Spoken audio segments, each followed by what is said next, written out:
Біздің әркім жауапкершіліктен басталады. Біздің басты міндет халықтың тыныштығын сақтау.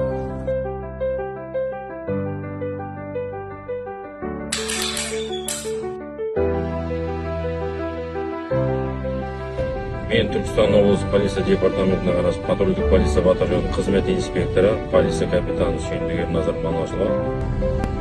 10 жылдан астам уақыттан бері осы салада қызмет атқарамын. Күнделікті таралымнан кейін бекетке қызмет атқаруға осылайша абыздадық. Ақсу Сауран шетпеген қабылдап алды. Жағдайға қалыпты ауа райы ашық. Қалай қабылдадық?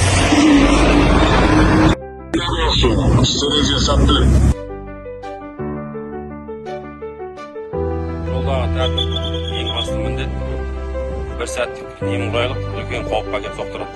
Осы полиция капитаны жағдайыңыз қалай? Қайырсудың жағдайыңыз дұрыс па?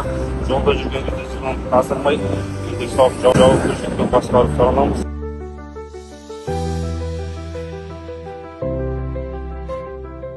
Жолаушы тасымалдайтын көлік басқарасыз. Автокөлікте